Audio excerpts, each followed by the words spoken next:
So good afternoon everyone. तो आज हम लोग लेक्चर नंबर 2 कर रहे हैं अपना सीए इंटर लॉ का। ठीक है, हमने पिछले लेक्चर में जो चैप्टर स्टार्ट किया है वो है प्रीलिमिनरी। ठीक है, प्रीलिमिनरी। उसमें आपने थोड़ा सा इंट्रोडक्शन पढ़ा कंपनीज एक्ट का और आपने डेफिनेशन देखी कुछ।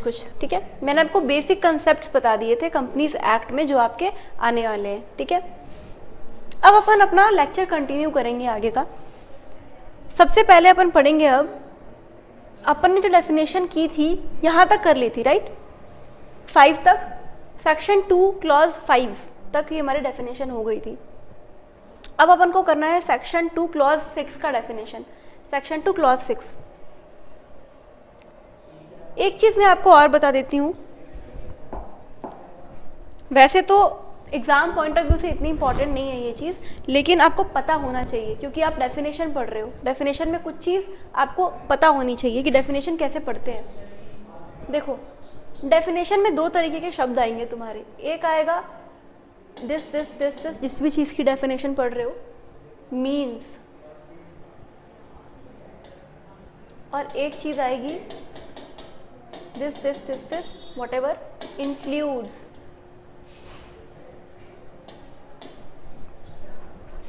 इन दोनों के मतलब अलग अलग हैं। मीन्स का मतलब अलग होगा, इंक्लूड्स का मतलब अलग होगा। अगर किसी भी डेफिनेशन में मीन्स वर्ड आता है, मीन्स कि दिस एक्स वाई जेड जो भी टॉपिक है, इट मीन्स, मीन्स का मतलब है वो डेफिनेशन फिक्स्ड है। वो डेफिनेशन फिक्स्ड है, उसमें कुछ भी ऐड लेस नहीं कर सकते। लेस तो किसी डेफिनेशन में कर ही नहीं सकते, आप ऐड नहीं कर सकते इस डेफिनेशन में कुछ। ठीक है, इस डेफिनेशन में कुछ भी ऐड अप नहीं होगा। तो मैं इसमें साइन बना देती हूँ, ऐड,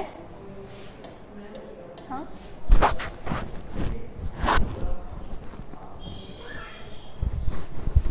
ऐड नहीं होगा। ठीक है, मैं हिंदी में क्यों लिख रही हूँ इसको, आपकी चैट लैंग्वेज जो होती है बेसिकली, क्योंकि देखो एग्जाम में तो ये कंसेप्ट वैसे भी नहीं पूछने वाले तुमसे, है ना, क्या ऐड होता है क्या लेस होता है, लेकिन तुम्हारे समझने के लिए है ये चीज़, इसलिए मैंने इसको चैट लैंग्वेज में लिखा है थोड़ा सा। ठीक है, ताकि तुम्हारे इजीली समझ में आ गया, कुछ भी ऐड नहीं होगा इसमें।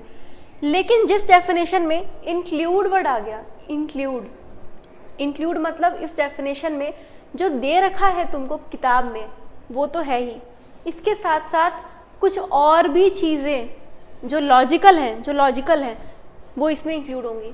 यानी इसमें कुछ और भी ऐड हो सकता है, ऐड हो सकता है।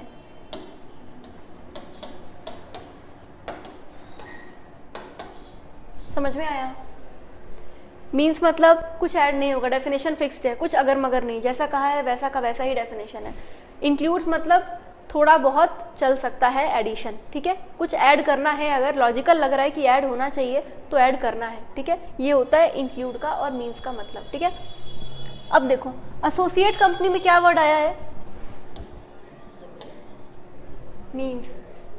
मीन्स मतलब डेफिनेशन फिक्स्ड है, कुछ भी दिमाग में कीड़ा दौड़े तुम्हारे कि नहीं ये भी तो एसोसिएट हो सकता है ना, नहीं लेना है, नहीं लेना है, क्योंकि डेफिनेशन क्या है, फिक्स्ड है। ठीक है, अब मैं तुमको बताती हूँ एसोसिएट कंपनी क्या होती है।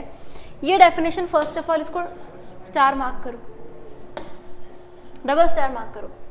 एसोसिएट कंपनी का कंसेप्ट बहुत इंपॉर्टेंट है। अब देखो एसोसिएट कंपनी का मतलब क्या होता है, इसको रब कर दो।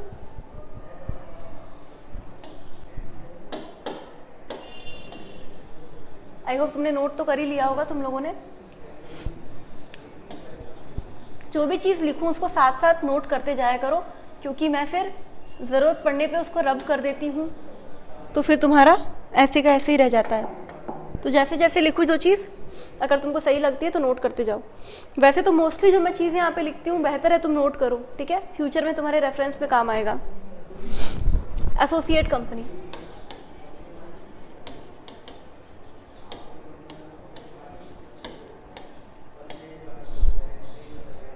एक कंपनी है, एक कंपनी बनाते हैं अपन। ठीक है,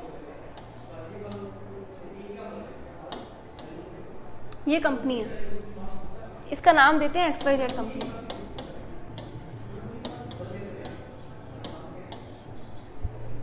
ये कंपनी है सपोज करो, ठीक है। इस कंपनी ने एक और कंपनी है, ऐसी एक और कंपनी बना देते हैं, ठीक है।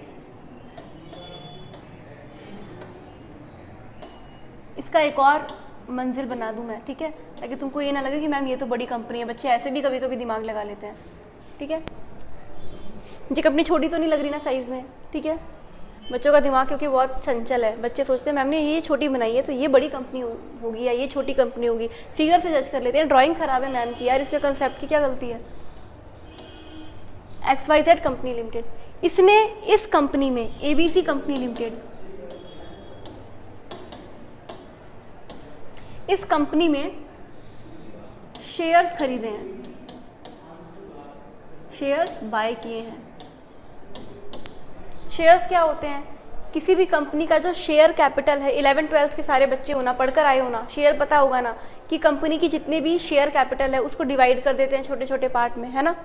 छोटे छोटे पार्ट में डिवाइड कर देते हैं, कोई पार्ट किसी को देते हैं, कोई पार्ट किसी को देते हैं, है ना। बदले में क्या लेते हैं? पैसे लेते हैं। तो कंपनी अपना पैसा जो लेती है, जो कैपिटल का पैसा लेती है, वो शेयर्स के थ्रू लेती है, ठीक है।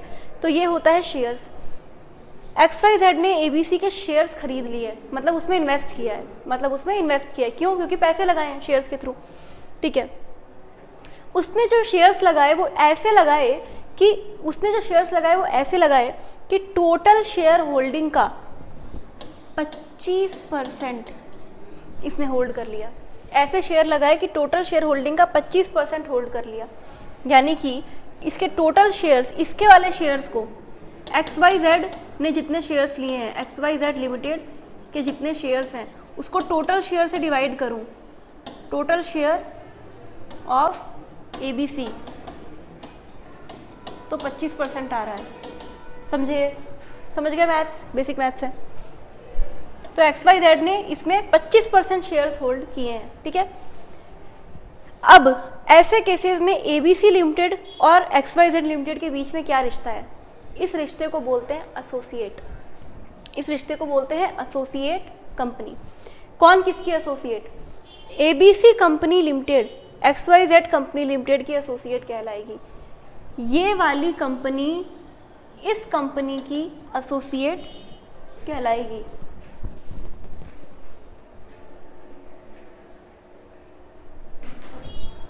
ठीक है। अब मैं अपना पेन का साइन चेंज कर रही हूँ, एक बार कलर चेंज कर रही हूँ, ठीक है। ये कंपनी जो है ना ABC, ये एसोसिएट है। तो एसोसिएट कंपनी कौन सी हुई? ABC कंपनी XYZ की एसोसिएट हुई, ठीक है। छोटी कंपनी ये वाली मानी जाएगी, ABC वाली, ठीक है। बड़ी कौन सी मानी जाएगी? जो उसमें पैसे लगा रही है, ठीक है। जो पैसे लगाती है उसको बड़ा माना जाता है, जिसमें पैसे लगाए जा रहे हैं उसको छोटा माना जाता है, ठीक है। क्योंकि इसके पास ज़्यादा पैसे तभी तो उसमें लगा रही है ना यार, ठीक है। तो ये कंपनी इसकी एसोसिएट मानी जाएगी। अब देखो 25% क्यों लिया मैंने क्यों नहीं 1-2% लिया? क्योंकि जो डेफिनेशन है ना एसोसिएट कंपनी की, वो ये कहती है कि आपको अगर सामने वाली कंपनी को अपना एसोसिएट बनाना है तो आपको उसमें 20% कम से कम होल्ड करना पड़ेगा। कम से कम उस कंपनी में, सामने वाली कंपनी में 20% होल्ड करना पड़ेगा, उसके शेयर्स 20% खरीदने पड़ेंगे कम से कम, ठीक है। ज़्यादा से ज़्यादा कितने होल्ड कर सकती हूँ? ज़्यादा से ज़्यादा तो इन्होंने बोला है कि वो उसकी, डायरेक्टली नहीं बोला इन्होंने ज़्यादा से ज़्यादा आप कितना होल्ड कर सकते हो, एकदम से फिगर नहीं बताया। इन्होंने बोला कि लेकिन वो आपकी जो सामने वाली कंपनी है, जो एसोसिएट है आपकी, वो आपकी सब्सिडरी नहीं होनी चाहिए। सब्सिडरी नहीं होनी चाहिए का मतलब आप उसमें, उसके लिए आपको सब्सिडरी की डेफिनेशन देखनी पड़ेगी कि सब्सिडरी क्या होती है। क्योंकि इन्होंने बोला सब्सिडरी नहीं होनी चाहिए, सिर्फ एसोसिएट होनी चाहिए। तो मेरे को ये बताओ सब्सिडरी क्या होती है। तो किसी भी कंपनी को अगर आपको अपना सब्सिडरी बनाना है, ठीक है, इस कंपनी को अगर इसका सब्सिडरी बनाना है तो XYZ को कितना होल्ड करना पड़ेगा? इसमें 50% से ज़्यादा, मेजॉरिटी मतलब 50% से ज़्यादा, मोर देन हाफ, कुछ भी वर्ड बोलो, मेजॉरिटी बोल लो, 50% से ज़्यादा बोल लो, या मोर देन हाफ बोल लो, एक ही बात है।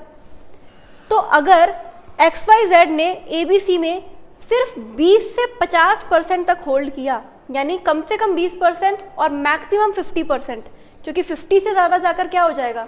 सब्सिडरी बन जाएगी, और सब्सिडरी तो बनाना नहीं है। तो 20 से 50% तक अगर आपने किसी भी कंपनी में इन्वेस्ट किया तो वो कंपनी आपकी एसोसिएट बन जाएगी। क्या बन जाएगी? एसोसिएट। तो इसीलिए इस फिगर को यहाँ 20% से 50% तक ही होना चाहिए। अगर 20% से कम हुआ तो तब तो कुछ भी नहीं है, तब तो कुछ भी नहीं है, सब्सिडरी तो है ही नहीं, एसोसिएट है ही नहीं, क्योंकि एसोसिएट के लिए कम से कम 20% चाहिए। तो सब्सिडरी तो ये आपकी एसोसिएट नहीं बनेगी 20 से कम में, ठीक है। 50 तक एसोसिएट ही रहेगी। 50 से 1% भी ज़्यादा हुआ ना तो ये एसोसिएट नहीं रह जाएगी, फिर ये आपकी सब्सिडरी बन जाएगी, फिर ये आपकी सब्सिडरी बन जाएगी, ठीक है। समझ में आया डेफिनेशन? चलो, यही बात इन्होंने यहाँ बोली है। एक चीज़ और याद रखो, एसोसिएट कंपनी में जॉइंट वेंचर भी आता है, जॉइंट वेंचर भी आता है, इन्होंने लिखा भी है यहाँ पे, इंक्लूड्स अ जॉइंट वेंचर। एक तो 20 से 50 वाला परसेंट जो था, ये कंसेप्ट आपको समझना जरूरी था एसोसिएट कंपनी के लिए, ठीक है।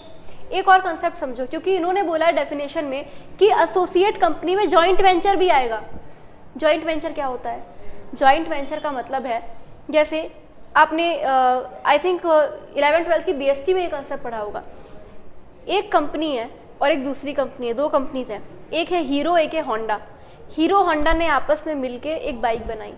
पहले हीरो बाइक ही बनाता था खाली, पहले जो हीरो था वो साइकिल बनाता था। हीरो की साइकिल्स खूब चलती थी पहले, ठीक है। मेरा जो गांव था वहाँ हीरो की साइकिल खूब चलती थी, ठीक है। सारे लड़के हीरो की साइकिल लेके घूमते थे। तो हीरो पहले साइकिल बनाता था, होंडा बाइक्स बनाता था। तो होंडा ने सोचा कि सुनो हीरो वाले, यानी जो भी तुम हो हीरो सुनो, तुम मेरी कंपनी में आ जाओ, हम दोनों ना एक बार एक होकर कोई प्रोजेक्ट सोचते हैं मस्त, हम दोनों एक साथ मिलके एक अच्छा प्रोजेक्ट सोचते हैं। तो उसने ये दिमाग लगाया कि होंडा जो हीरो वाले लोग हैं उनको अपने साथ मिला लेते हैं, ठीक है, कुछ टाइम के लिए, और अपन क्या करते हैं, हीरो होंडा की मोटरसाइकिल बनाते हैं, ताकि उनका भी दिमाग मेरे को मिल जाए। ऐसा जनरली इसलिए करते हैं कि उसको अलग फील्ड में एक्सपीरियंस है, इस कंपनी को अलग फील्ड में एक्सपीरियंस है, तो दोनों सोचते हैं कि अपना अपना एक्सपीरियंस मिला लिया जाए तो बहुत बड़ा हम लोग प्रोजेक्ट बना सकते हैं, कोई बहुत बड़ा प्रोजेक्ट बना सकते हैं, ठीक है।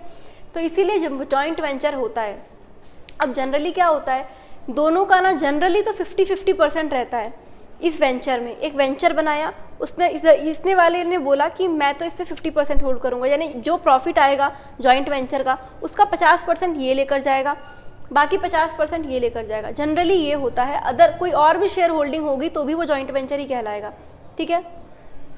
अब सुनो, अगर आप जॉइंट वेंचर भी हो ना, अगर ये कंपनी और आपकी कंपनी, आपने कोई शेयर वगैरह में इन्वेस्ट नहीं किया, आपने सिर्फ उसको बोला कि जॉइंट वेंचर है तू, आज से मेरी कॉन्ट्रैक्ट साइन किया, जॉइंट वेंचर है हम, तो भी वो कंपनी आपकी एसोसिएट कहलाएगी।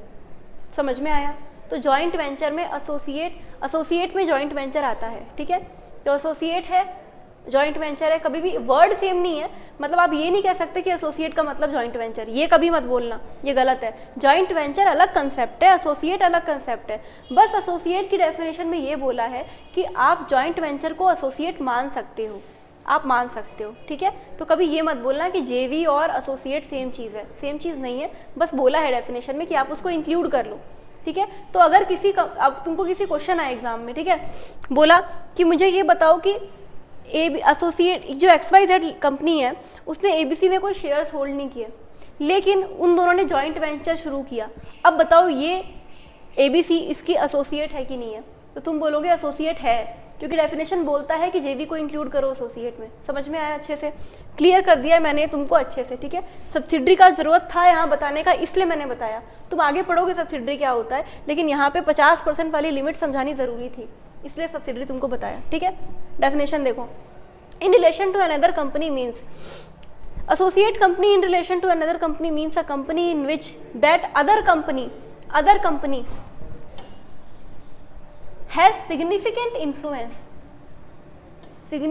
influence, रेड वाला देखो, significant influence, but which is not a subsidiary, लेकिन ये इसकी सब्सिडरी नहीं होनी चाहिए। क्यों? क्योंकि 50% से ज़्यादा नहीं जाना चाहिए। अब इन्होंने यहाँ पे बताया नहीं है सब्सिडरी क्या है, पर आगे वाली डेफिनेशन आप पढ़ोगे ना सब्सिडरी की, तो आपको पता चलेगा कि सब्सिडरी वो कंपनी है जिसमें आपने 50% से ज़्यादा इन्वेस्ट कर रखा है, उसके शेयर्स का मोर देन 50% आपके पास है, तो वो सब्सिडरी बन जाती है। तो वो तो होने से मना किया है, तो मतलब 50 तक ही रखो, 50 तक ही रखो अगर एसोसिएट बनाना है तो। समझ में आया? और इसमें जॉइंट वेंचर इंक्लूडेड है। सिग्निफिकेंट इन्फ्लुएंस क्या है? अब इन्होंने डायरेक्टली यहाँ पे नहीं बोला कि आपको 20% कम से कम होना चाहिए, ये 20% वाली बात इन्होंने नीचे बताई है। पहले इन्होंने बोला सिग्निफिकेंट इन्फ्लुएंस होना चाहिए, तो सिग्निफिकेंट इन्फ्लुएंस मतलब क्या, कितना मैं उसमें होल्ड करूँ कि बहुत सिग्निफिकेंट इन्फ्लुएंस हो जाए। सिग्निफिकेंट इन्फ्लुएंस मतलब एक सिग्निफिकेंट मतलब होता है इंपॉर्टेंट, और इन्फ्लुएंस मतलब होता है आपका अफेक्ट। तो आप बहुत ज़्यादा उस पर अफेक्ट डाल सको अपना, उसको ज़्यादा कंट्रोल कर सको, इसके लिए आपको कितना होल्डिंग चाहिए? तो उन्होंने बोला है आपको उसमें कंट्रोल चाहिए एटलीस्ट 20%, कम से कम 20% का कंट्रोल चाहिए, ठीक है, of the total voting power, of the total voting power और कंट्रोल और पार्टिसिपेशन ऑफ बिजनेस डिसीजंस, ठीक है। वोटिंग पावर जैसे शेयर्स में आप इन्वेस्ट करते हो ना, तो शेयर्स में इन्वेस्ट करने से वोटिंग पावर मिलता है, वोट कर सकते हैं ना शेयर होल्डर्स। जो शेयर होल्डर्स होते हैं ना इक्विटी वाले, इक्विटी शेयर होल्डर्स, उनके पास वोटिंग पावर होता है, वो वोट कर सकते हैं मीटिंग में बैठ के कि हाँ हम इस डिसीजन से एग्री करते हैं या हम इस डिसीजन से एग्री नहीं करते, उनके पास वोटिंग पावर है। तो आप वोटिंग पावर खरीद रहे हो, तो कुल मिला के शेयर्स खरीदने से ही मिलता है आपको वोटिंग पावर, ठीक है। तो वोटिंग पावर आप उसका खरीद रहे हो तो आपको कम से कम 20% होना चाहिए और 50 से ज़्यादा नहीं होना चाहिए, क्योंकि 50 से ज़्यादा हुआ तो सब्सिडरी बन जाएगी और उसके लिए मना किया है। समझ में आ गया? फिर जॉइंट वेंचर का मतलब बताया। जॉइंट वेंचर का मतलब होता है ऐसा जॉइंट अरेंजमेंट जिसमें पार्टीज जो है ना उनका जॉइंट कंट्रोल रहता है, ठीक है। जॉइंट कंट्रोल किसमें रहता है? जो एसेट्स हैं अरेंजमेंट की, जो अरेंजमेंट है उसकी जो एसेट्स हैं, आपने मशीनरी लगाई, आपने कैश कमाया, तो उन सब का आपको आधा आधा करना पड़ेगा, क्योंकि आप दोनों का जॉइंट कंट्रोल उसमें रहेगा, ठीक है। अब देखो एक कंसेप्ट और देखो, अब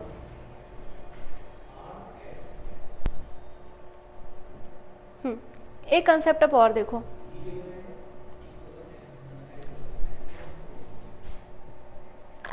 फिड्यूशियरी कंसेप्ट।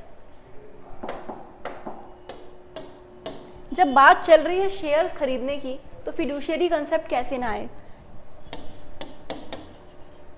फिड्यूशियरी कैपेसिटी, ये क्या होता है? सपोज करो जो XYZ थी ना, बड़ी वाली कंपनी, उसने छोटी वाली कंपनी में, मतलब जो दूसरी कंपनी है उसमें 20% होल्ड तो किया, 20% शेयर्स तो खरीदे, लेकिन कंट्रोल करने के हिसाब से नहीं खरीदे। उसका इंटेंशन ये नहीं था कि मैं इसको सिग्निफिकेंट इन्फ्लुएंस करूंगा, मैं तो कंट्रोल करूंगा इस छोटी वाली कंपनी को, उसका इंटेंशन ये नहीं था। उसने क्यों खरीद के रखे? क्योंकि जो छोटी वाली कंपनी थी आपकी नीचे ABC, उसने ये बोला कि सुनो भाई, ये जो मेरे 20% शेयर्स है ना, बिक नहीं रहे, कोई खरीद नहीं रहा, इनको तुम ट्रस्ट की कैपेसिटी में रख लोगे क्या? मैं तुम पे बहुत ट्रस्ट करता हूँ। जैसे सपोज करो मेरा कोई स्टूडेंट है या मेरी कोई स्टूडेंट है, उस पर मैं बहुत ट्रस्ट करती हूँ, तो मैंने उसको बोला कि ये पर्स है मेरा, ये रख लो ना अपने पास, 2-3 घंटों के लिए क्लास चल रही है मेरी, ठीक है। उसमें पैसे थे पर्स में, मैंने इसको दे दिए।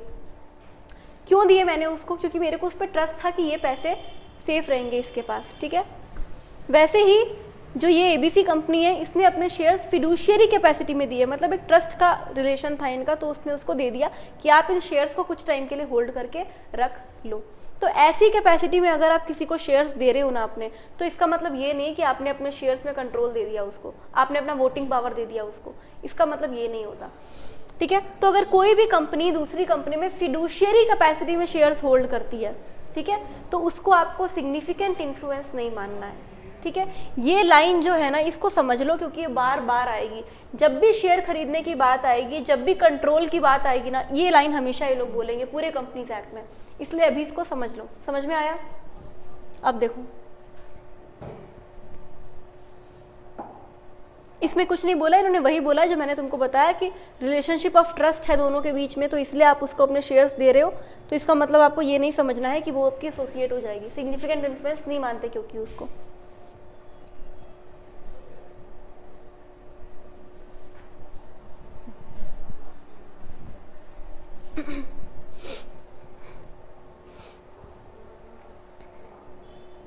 अब एक चीज़ सुनो, वैसे तो तुम्हारे हायर लेवल पे पढ़ोगे तुम ये चीज़, पर एक बार बता देती हूँ, दिया है तो। जो तुम फाइनल में जाओगे ना, फाइनल में जब जाओगे CA वाले बच्चे तुम, तो CA फाइनल में ना तुम्हारे एसोसिएट ये तुम्हारे कुछ इंडेस पढ़ोगे तुम। अभी जैसे तुम AS पढ़ते हो ना, तो AS तो बच्चों वाले हैं, AS बच्चों वाले इतने हार्ड नहीं होते। जो इंडेस होते हैं ना, दे आर लाइक बहुत टफ होते हैं इंडेस, जो फाइनल में आप पढ़ोगे। ऑफकोर्स फाइनल है, ठीक है। तो उसमें आपको ना एक अलग से इंडेस है, इंडेस अगर नाम से बोलूँ तो 110 और 103, इंडेस 110 और 103 है, याद करने की ज़रूरत नहीं है। उसमें आपको दिए गए हैं कि आपको कंसोलिडेशन करना है तो कैसे कंपनीज़ को देखना है कि एसोसिएट कंपनी कौन है, सब्सिडरी कंपनी कौन है, उसमें दिया है वो सब। तो वहाँ पे जो दिया है ना आपको, उसको यहाँ से कंफ्यूज नहीं करोगे, उसको यहाँ से कंफ्यूज नहीं करोगे। जो बात इंडेस में लिखी है उसको इंडेस में रहने दो, जो बात कंपनीज एक्ट में लिखी है उसको कंपनीज एक्ट में रहने दो, दोनों को आपस में कंफ्यूज नहीं करोगे। क्योंकि इंडेस में कंट्रोल का मतलब कुछ और भी होता है, सिर्फ 20 से 50% पे एसोसिएट नहीं बनते, वहाँ पे और भी कुछ क्राइटेरिया है। तो उसको इधर लेकर नहीं आओ, कंपनीज एक्ट को कंपनीज एक्ट ही रहने दो। वो बोल रहा है भाई मैं तुम्हारा कोर्स नहीं बढ़ाना चाहता, सिंपल रखना चाहता हूँ, तो सिंपल पढ़ो ना, तुम क्यों इंडियस में जा रहे हो? जब फाइनल में आएगा इंडियस तब तुमसे होगा नहीं वो, ठीक है? तो जब वहाँ पे वो चीज़ आएगी उसको वहाँ पढ़ो, यहाँ से कंफ्यूज नहीं करना। ये उनके लिए था जो बच्चे थोड़ा सा एडवांस में चलते हैं, सोचते हैं कि हम ज़्यादा पढ़ कर आएंगे, तो इंडियस वगैरह देखने लग जाते हैं अभी से, क्योंकि यहाँ पे लिखा है, तो उसको मत देखो, नहीं आएगा सिलेबस में, वो ऐसे ही एक्स्ट्रा ज्ञान है। अब देखो ऑडिटिंग स्टैंडर्ड्स, जैसे अकाउंटिंग स्टैंडर्ड्स होते हैं ना, वैसे ही ऑडिटिंग के भी स्टैंडर्ड्स होते हैं भाई। जैसे अकाउंट्स आपको एक तरीके से करनी है, ठीक है, कोई भी एंट्री कहीं भी पास नहीं करनी है, लेजर में पर्टिकुलर आपको देखना पड़ेगा कि कैसे आपको फाइनेंशियल स्टेटमेंट बनाने हैं, कौन सी चीज़ किस अकाउंट में आएगी, उसका एक तरीका है, उसके लिए अकाउंटिंग स्टैंडर्ड्स बनते हैं। तो वैसे ही ऑडिट करने का भी एक तरीका है, ठीक है, ऑडिट किस तरीके से होनी चाहिए, आपने अपनी सीए इंटर ऑडिट में पढ़ा होगा। तो ऑडिट भी एक तरीके से होगी, कोई भी आप किसी भी तरीके से ऑडिट नहीं कर सकते, एक सिस्टमैटिक तरीका बताया गया है, उसकी डेफिनेशन है ऑडिटिंग स्टैंडर्ड्स। तो ऑडिटिंग स्टैंडर्ड अगेन मीन्स मतलब कुछ और ऐड मत करना, fix the definition. Means the standard of auditing और एनी एडेंडम, एडेंडम मतलब वही है बाद में कुछ जाकर ऐड कर दिया, अभी तो ऐसे बना दिया लेकिन बाद में सोचा कि कुछ और भी ऐड करने की ज़रूरत है तो ऐड कर दिया, ठीक है। तो जो भी तुम्हारा स्टैंडर्ड्स ऑन ऑडिटिंग होते हैं ये आपको दिए गए हैं section 143 of companies act 2013। Section 143 of companies act 2013 में स्टैंडर्ड्स बताए नहीं है, स्टैंडर्ड्स तो आप अपने ऑडिट सब्जेक्ट में पढ़ोगे, उसमें ये बताया कि ऑडिटर को ऑडिट करते टाइम स्टैंडर्ड्स ऑन ऑडिटिंग से ऑडिट करनी है। उसमें ये लाइन बोली है कि जो ऑडिटर है वो ऑडिट स्टैंडर्ड्स ऑन ऑडिटिंग से ही करेगा, ये आपको 143 में बताया गया है कंपनीज एक्ट के, ठीक है।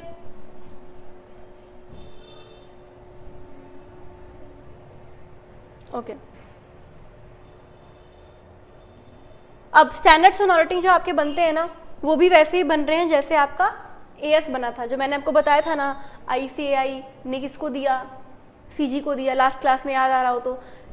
आईसीआई ने बनाकर दिए एएस, ड्राफ्ट बना के दिया, किसको बना कर दिया, इसको बना के दिया, आईसीआई ने दिया सेंट्रल गवर्नमेंट को। सेंट्रल गवर्नमेंट को अकाउंट्स आती नहीं थी, ऑडिट भी नहीं आती उसको, उसने बोला कि हम तो एनएफआरए को देंगे रेफर करने को, ठीक है। तो उन्होंने एनएफआरए जो था, नेशनल फाइनेंशियल रिपोर्टिंग अथॉरिटी, उनसे चेक करवाया, तो उनसे चेक करवा लिया। तो यही वाला प्रोसीजर एएस पे भी लग रहा है, जो तुम्हारा स्टैंडर्ड्स ऑन ऑडिटिंग है ना, ऐसे पे भी यही चीज़ लगेगी, वही चीज़ इन्होंने यहाँ पे दे रखी है, ठीक है।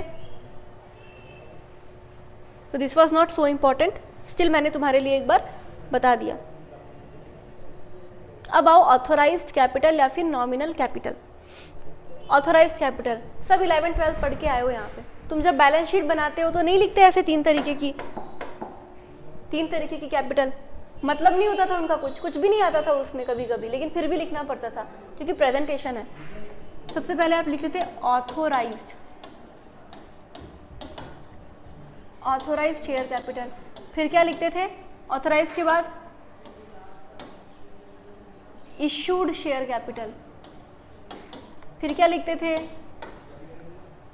सब्सक्राइब्ड शेयर कैपिटल, ठीक है। तो ऑथोराइज शेयर कैपिटल होता है कि एक कंपनी अपनी पूरी ज़िंदगी में, अपनी पूरी लाइफ टाइम में मैक्सिमम कितने शेयर्स इशू कर सकती है, ठीक है, मैक्सिमम कितने शेयर्स इशू कर सकती है। ये चीज़ पहले ही बतानी पड़ती है कंपनी को, जब कंपनी इनकॉर्पोरेट होती है ना, जो मैंने आपको एमओए एओए बताया था, तो एमओए एओए में पहले ही लिखकर बताना पड़ता है कि हम पूरी लाइफ टाइम में इतना ही शेयर इशू करेंगे, इससे ज़्यादा नहीं करेंगे। चेंज करना चाहो तो कर सकते हो बाद में, उसका प्रोसीजर अलग है, बाद में पढ़ेंगे, लेकिन पहले आपको बताना पड़ेगा कि मैक्सिमम इतना इशू करेंगे। उसको कहते हैं ऑथोराइज्ड। ऑथोराइज्ड मतलब होता है कि जितनी तुम्हारे पास पावर है, तो इनको ही बोला गया कि ऑथोराइज्ड कितना है, अथॉरिटी कितनी है तुम्हारे पास इशू करने की, कितनी पावर है इशू करने की, वो है मैक्सिमम कैपिटल। ठीक है, इतना इंपॉर्टेंट नहीं था एग्जाम पॉइंट ऑफ व्यू से, क्योंकि अगर होता तो मैं स्टार मार्क कराती। ठीक है, तो चिल करो। बोर्ड ऑफ डायरेक्टर्स और बोर्ड, देखो बोर्ड ऑफ डायरेक्टर्स क्या होते हैं, ये भी डेफिनेशन वैसे इंपॉर्टेंट नहीं है लेकिन समझने के लिए ज़रूरी है, क्योंकि बार बार कंपनीज एक्ट में बोर्ड ऑफ डायरेक्टर का वर्ड आएगा, तो तुम बोलोगे ना मैम क्या होता है बोर्ड ऑफ डायरेक्टर। डायरेक्टर का मतलब समझते हो क्या?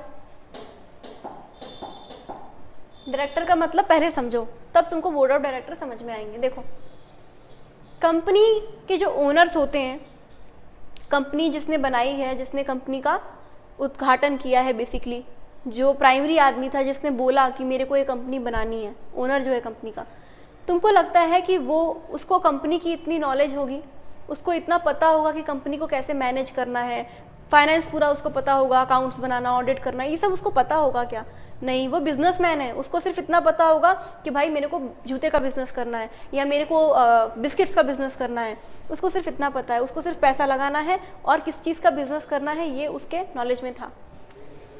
लेकिन उसको बनानी थी कंपनी, उसको कंपनी बनानी थी, तो अब उसने क्या किया, उसने कुछ लोगों को एक्वायर किया, कुछ लोगों को अपॉइंट किया कि सुनो तुम मेरी कंपनी संभालोगे, तुम मेरी कंपनी संभालोगे, मुझे तो आता नहीं है, मैं तो सिर्फ यहाँ पैसे लगाने के लिए बैठा हूँ, तुम लोग कंपनी संभालोगे। तो इसने 3 लोगों को यहाँ पे, सपोज करो 3 लोग हैं, 3 लोगों को यहाँ पे लेकर आए।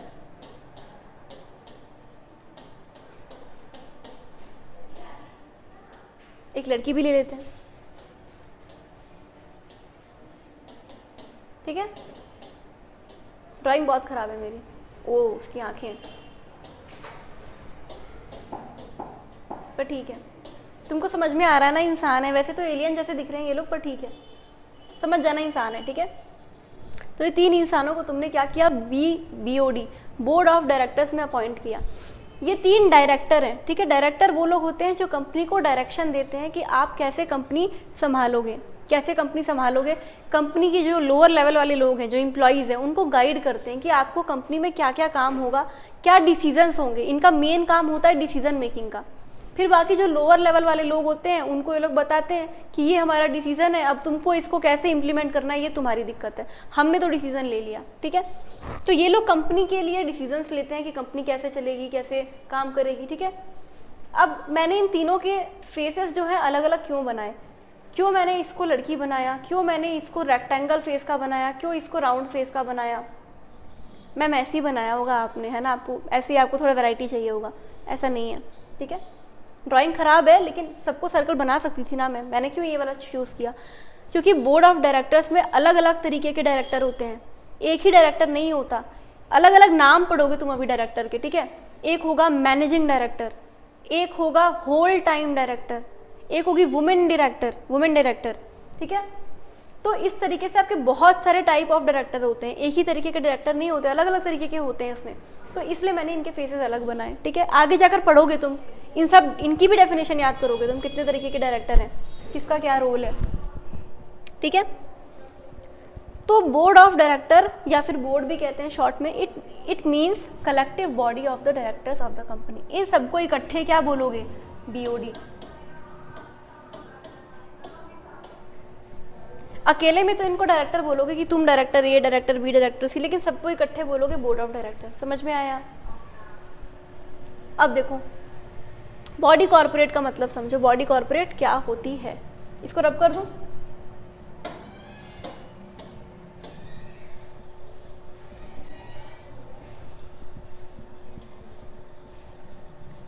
ठीक, बॉडी कॉर्पोरेट। देखो कोई भी बिल्डिंग खड़ी है और वो बिजनेस कर रही है, तो क्या हर बिल्डिंग को चलते फिरते कंपनी बोल दोगे क्या, या हर बिल्डिंग को चलते चलते ये बोल दोगे क्या कि सुनो तुम कंपनी ही होगी पक्का। ऐसे नहीं बोल सकते ना, क्योंकि तुमको क्या पता कि वो कंपनी है कि नहीं है। एक ही तरीके का इंस्टीट्यूशन थोड़ी होता है बिजनेस का, बहुत तरीके के होते हैं। तुमको क्या पता वो पार्टनरशिप फर्म हो, क्या पता वो पार्टनरशिप हो। 11th-12th पढ़ के आए हो ना, पता होगा पार्टनरशिप क्या होता है, कि भाई 2 या 2 से ज़्यादा लोग सोचते हैं कि हम लोग आपस में बिजनेस एक साथ करेंगे और जो भी प्रॉफिट या अपना कैपिटल होगा उसको कैपिटल शेयरिंग रेशियो में या प्रॉफिट शेयरिंग रेशियो में, जो भी है तुम्हारा एक रेशियो डिसाइड करेंगे, उसी में सब अपना पैसा बांटेंगे। ठीक है, वो होता है पार्टनरशिप। तो तुमको नहीं पता कि सामने वाली कंपनी का इंस्टीट्यूशन क्या है, ठीक है, उसका फॉर्म क्या है, किस तरह की एंटिटी है। तो जनरली जितनी भी तरीके की एंटिटी होती है ना, कोई बिल्डिंग दिख जाए तुमको तो उसको तुम कंपनी नहीं बोलोगे, क्या बोलोगे, एंटिटी बोलोगे। जब नहीं पता है कि सामने वाला कंपनी है या बॉडी कॉर्पोरेट है या क्या है तो उसको क्या बोलोगे, एंटिटी बोलोगे। सॉरी रब हो गया, उसको एंटिटी बोलोगे। एंटिटी में सब आ गया, एंटिटी में सब आ गया, कंपनी भी आ गई, पार्टनरशिप फर्म भी आ गया, बॉडी कॉर्पोरेट भी आ गया, सब कुछ आ गया एंटिटी में, ठीक है। तो जनरल मीनिंग है सबका एंटिटी, सब कुछ एंटिटी है, सब कुछ एंटिटी है, ठीक है। अब देखो एंटिटी में कौन सी ऐसी एंटिटी है जो बॉडी कॉर्पोरेट है, इसमें से बॉडी कॉर्पोरेट किसको बोलोगे, तो बॉडी कॉर्पोरेट और कॉर्पोरेशन इंक्लूड्स। अब एक बात सुनो मेरी, इंक्लूड मतलब क्या डेफिनेशन फिक्स्ड है, या इसमें कुछ और भी इंक्लूड करना चाहूँ तो कर सकती हूँ, अगर लॉजिकल हुआ तो इंक्लूड कर सकती हूँ। क्यों, इंक्लूड बड़ा है, फिक्स नहीं है डेफिनेशन। तो body corporate includes a company incorporated outside India but does not include. इसने बोला बॉडी कॉर्पोरेट सब कुछ इंक्लूड करता है, बॉडी कॉर्पोरेट सब कुछ इंक्लूड करता है, including a company incorporated outside India. ऐसी कंपनी जो देश के बाहर ओपन हुई है, ऐसी कंपनी जो देश के बाहर खुली है, ठीक है, इंडिया में नहीं है वो कंपनी, बाहर किसी देश में रजिस्टर्ड हुई है, उसका कोई अपना एक्ट होगा, ठीक है। तो इंडिया में वो कंपनी नहीं है, उसको भी बॉडी कॉर्पोरेट बोलोगे। It includes a company incorporated outside India. तो बाहर वाली कंपनी को भी बॉडी कॉर्पोरेट बोल सकते हो, ठीक है, क्योंकि डेफिनेशन ने बोला है। मानो मेरी बात, डेफिनेशन बोल रही है तो बोलना है। बाहर वाली कंपनी को बॉडी कॉर्पोरेट बोल सकती हूँ, बुरा तो नहीं मानेगी वो कंपनी, नहीं मानेगी, डेफिनेशन बोलता है, उसको भी बॉडी कॉर्पोरेट बोल सकते हो। लेकिन क्या इंक्लूड नहीं करता है, क्योंकि ये डेफिनेशन वाइड थी, बहुत बड़ी थी, तो ये तो नहीं कह सकती थी कि इसमें क्या क्या आएगा, इसलिए इसने क्या बोला, क्या नहीं आएगा वो बता देती हूँ, ठीक है। फॉर एग्जाम्पल मैं तुमको ये नहीं कह सकती पूरे कंपनीज एक्ट में कि क्या क्या आएगा, वो मैं तुमको बता देती हूँ। एक अलग से लेक्चर लिया और तुमको बोला देखो क्या क्या एग्जाम में आ सकता है वो बता देती हूँ, ये पॉसिबल नहीं, क्योंकि सीए इंटर है भाई, कुछ भी दे सकते हैं उठाकर वो लोग, ठीक है, कुछ भी दे सकते हैं। तो मैं तुमको लेकिन ये बता सकती हूँ कि क्या क्या नहीं आएगा, ये बता सकती हूँ, क्योंकि वो छोटी चीज़ें हैं खाली। तो इसलिए इन्होंने भी बोला कि ये सब कुछ इंक्लूड करेगा, इंक्लूडिंग COI, इसको शॉर्ट में बोलते हैं CIOI, company incorporated outside India, but does not include. क्या इंक्लूड नहीं करेगा, cooperative society registered under any law relating to cooperative society act. एक कंपनी का एक बॉडी कॉर्पोरेट का टाइप है, एक एंटिटी है, let's call it an entity. एक ऐसी एंटिटी है जिसको अपन कोऑपरेटिव सोसाइटी कहते हैं, कोऑपरेटिव सोसाइटी कहते हैं। जैसे कोऑपरेटिव सोसाइटी जयपुर में भी बहुत सारे मेरे को दिखते हैं, एक मालवीय नगर का बैंक है छोटा सा, उसमें लिखा है कोऑपरेटिव सोसाइटी बैंक, ऐसे कुछ लिखा है। तो उसके लिए अलग से एक्ट होता है, उसको बॉडी कॉर्पोरेट नहीं मानना है, स्पेसिफिकली कोऑपरेटिव सोसाइटी को बॉडी कॉर्पोरेट नहीं मानना है, ठीक है। तो कौन सी किस एंटिटी को तुम बॉडी कॉर्पोरेट नहीं मान सकते, कोऑपरेटिव सोसाइटी को नहीं मानना है। और दूसरा, ऐसी कोई भी बॉडी कॉर्पोरेट जिसको सेंट्रल गवर्नमेंट ने खुद ही कह दिया कि इसको बॉडी कॉर्पोरेट नहीं मानना, मतलब सेंट्रल गवर्नमेंट ने खुद ही कह दिया कि सुनो इस कंपनी को आज से, इस एंटिटी को आज से बॉडी कॉर्पोरेट नहीं मानना, इस एंटिटी को बॉडी कॉर्पोरेट नहीं बोल सकते, वो बुरा मान जाएगी एंटिटी। तो वो अगर सेंट्रल गवर्नमेंट ने खुद कह दिया तब तो बहुत अच्छी बात है, अदरवाइज कोऑपरेटिव सोसाइटी को कभी भी बॉडी कॉर्पोरेट नहीं मानना है। समझ में आया, सिर्फ ये दो चीज़ें बॉडी कॉर्पोरेट के बाहर है, बाकी सब कुछ बॉडी कॉर्पोरेट है, बाकी सब कुछ बॉडी कॉर्पोरेट।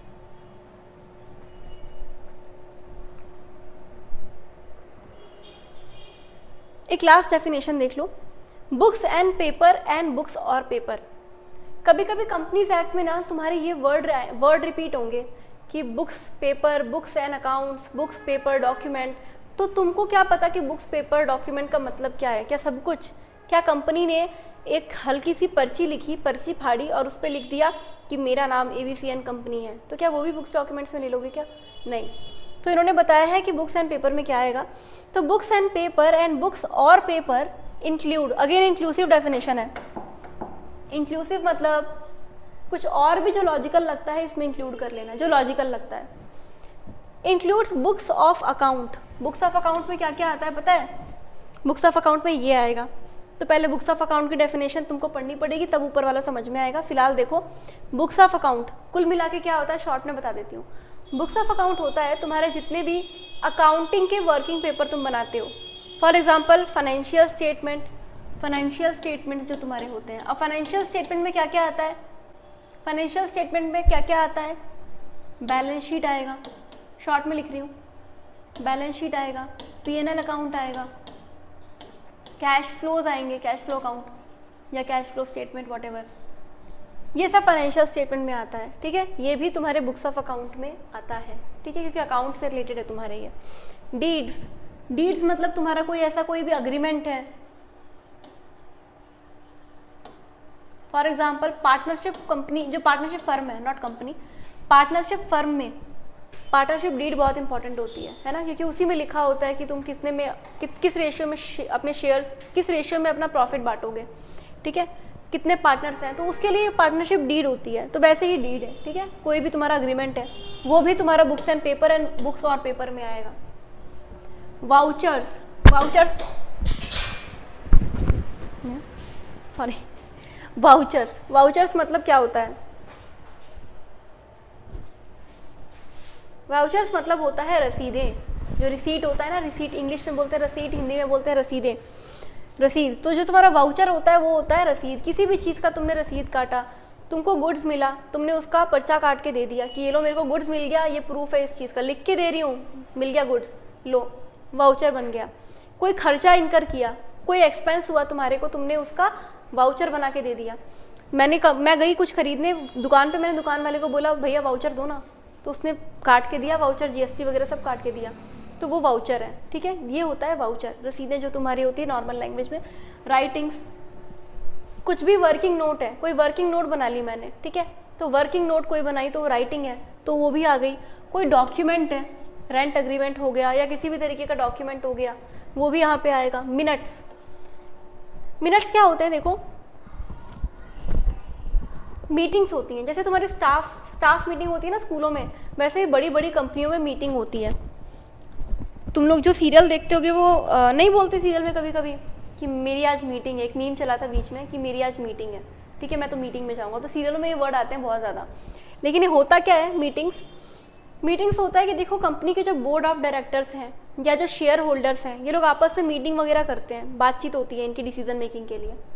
तो ये जो भी अपनी मीटिंग्स करते हैं ना, उसमें जो इंपॉर्टेंट चीज़ें होती हैं उसको लिखते हैं,